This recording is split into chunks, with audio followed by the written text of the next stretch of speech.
नमस्कार, एक बार फिर से आप सभी का स्वागत है। अखिलेश यादव की शुरू हो चुकी है उल्टी गिनती। सुनिए। प्रस्तावना संविधान का निचोड़ है। सरकार के उद्देश्यों और लक्ष्यों को स्पष्ट उल्लेख है प्रस्तावना में। मैं प्रारंभ करता हूं संपूर्ण प्रभुत्व संपन्न समाजवादी धर्मप्रिय लोकतांत्रिक गणराज्य से। आज अध्यक्ष जी, सीमाओं की रक्षा करना संप्रभु का प्रथम कर्तव्य है। और अध्यक्ष महोदय, जिस देश की सीमाओं की सुरक्षा में जहां पर समय समय पर सेंध लगती हो, और हमारे माननीय मंत्री जी बेहतर जानते होंगे कि कई जगह पर हमारी सीमाएं सिकुड़ रही। स्टार्ट करने से पहले वीडियो को लाइक कर दें और दोस्तों चैनल पर पहली बार हैं तो चैनल को सब्सक्राइब जरूर कर लें और साथ ही में बेल आइकन को ऑल नोटिफिकेशन कर लें, जिससे कि हर वीडियो का नोटिफिकेशन आपको मिलता रहे। और अपना कमेंट जरूर करके बताएं आप कौन से राज्य से इस वीडियो को देख रहे हैं। धन्यवाद। संविधान की बहस शुरू हुई है, जहां सत्ता पक्ष से माननीय रक्षा मंत्री जी उन्होंने अपनी बात रखी। अभी कांग्रेस पार्टी की नवनिर्वाचित सांसद उन्होंने अपनी बात रखी। उसके बाद अध्यक्ष महोदय मुझे बोलने का मौका मिल रहा है। मैं सबसे पहले लाखों लाख लोग जो भारत देश की आज़ादी में जिन्होंने अपनी जान न्यौछावर कर दी, देश आज़ाद हुआ। आज़ादी के बाद बाबा साहब भीमराव अंबेडकर जी और तमाम हमारे वरिष्ठ लोगों ने इस संविधान को देने का काम किया। मैं उनको याद करने के साथ साथ जो आज 13 तारीख जिस दिन हम आप सदन में बैठे हैं, एक ऐसी घटना घटी थी, अगर उस समय सुरक्षा कर्मियों ने अपनी सूझबूझ के साथ, बहादुरी और साहस के साथ अगर उन आतंकवादियों को मुकाबला न किया होता तो हमारे देश के बहुत सारे महत्वपूर्ण नेता जो उस समय सदन में थे, न जाने क्या परिस्थिति बनती। मैं उन बहादुर जिनकी जान गई उनका याद करता हूं, वहीं श्रद्धांजलि भी देता हूं। मैं इस संविधान की चर्चा पे जहां खड़ा हुआ हूं, मैं बाबा भीमराव अंबेडकर जी उनको श्रद्धांजलि अर्पित करते हुए जिन्होंने संविधान को देने का काम किया। हमारा संविधान जो तैयार हुआ है, उनकी प्रबुद्ध दृष्टि का परिणाम है कि हमारे पास न्याय, स्वतंत्रता, समानता और बंधुत्व के सिद्धांतों पर आधारित एक महान संविधान हमें मिला है। भारत राज्यों का एक संघ है और हमें विविधता में एकता पर गर्व है। ये हमारा संविधान ही है जिसने भाषाई, क्षेत्रीय, धार्मिक और जातीय विविधता वाले हमारे देश को एक साथ रखा है। ये संविधान डॉक्टर अंबेडकर जी ने कहा था कि संविधान की सफलता इस पर निर्भर करेगी कि हम उसके अनुसार कैसे काम करते हैं। ये देखना है, विधायिका, कार्यपालिका और न्यायपालिका की जिम्मेदारी है कि इस महान देश का शासन हमारे संविधान में निहित उच्च सिद्धांतों के अनुसार चलाया जाए। डॉक्टर अंबेडकर ने कहा था, मैंने तो संविधान निर्माण का दायित्व बहिष्कृत वंचित वर्गों को अधिकार दिलाने के लिया है। ये वही संविधान है जो समय समय पर हमारा रक्षा कवच बनता है। अध्यक्ष महोदय, ये संविधान हमारी ढाल है, संविधान हमारी सुरक्षा है। संविधान हमें समय समय पर शक्ति देता है। संविधान ही देश की 90% शोषित, उपेक्षित, पीड़ित, वंचित जनता के अधिकारों का सच्चा संरक्षक है। ये संविधान ही हमारा बड़ा मददगार है।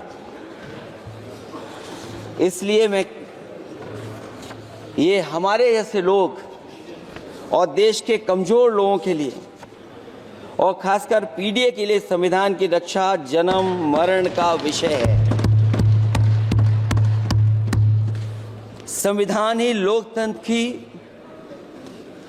प्राणवायु है और जहां बाबा साहब भीमराव अम्बेडकर जी ने इतना शानदार अच्छा संविधान दिया, वहीं डॉक्टर अम्बेडकर ने स्पष्ट कहा था, जो हमारे माननीय मंत्री जी ने भी सत्ता पक्ष से वो बात रखी और कहा था, संविधान कितना भी अच्छा हो, यदि उसे लागू करने वाले लोग अच्छे नहीं होंगे तो परिणाम अच्छे नहीं निकलेंगे। इसलिए अध्यक्ष महोदय, इस संविधान पर लगभग 75 वर्ष में के बाद भारत की संसद में फिर चर्चा हो रही है। मैं कई महत्वपूर्ण बिंदुओं पर अपनी बात को रखना चाहूँगा। अध्यक्ष महोदय, हमारे संविधान की प्रस्तावना संविधान का निचोड़ है।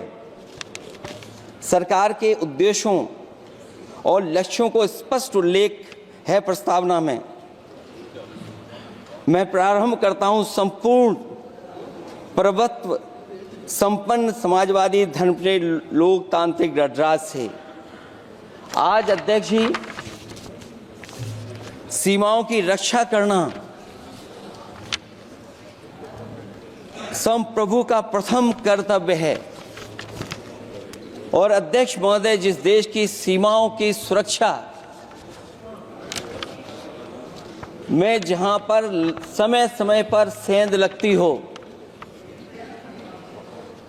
और हमारे माननीय मंत्री जी बेहतर जानते होंगे कि कई जगह पर हमारी सीमाएं सिकुड़ रही हैं। हमारे संसदीय मंत्री राज्य अरुणाचल प्रदेश में चीन के बिल्कुल बगल में रहते हैं। अध्यक्ष महोदय, ये जानते होंगे कि हमारे पड़ोस में कितने गांव बस गए हैं, न जाने कितना वहां पर गांव की तरह घर बसा दिए गए हैं। लद्दाख की तरफ अभी दोनों देशों की सेनाएं पीछे हटी हैं। हम अपनी सीमा में ही पीछे हटे हैं और चीन जो हमारी सीमा में अंदर आ गई थी, वो हमारी सीमाओं से ही आंशिक रूप से पीछे हटी है। और अध्यक्ष महोदय, उस सीमा के पास एक रिजांगला मेमोरियल बना था। हमारे सरकार के लोग ये जानते होंगे कि जिस समय ये बात उठी लद्दाख को लेकर के, उस रिजांगला के मेमोरियल को तोड़ दिया गया। आज वो रिजांगला मेमोरियल वहां नहीं है। और उस लड़ाई के लिए अध्यक्ष महोदय, हमारी फौज के लिए कहा गया था कि हमारी वो बहादुर फौज है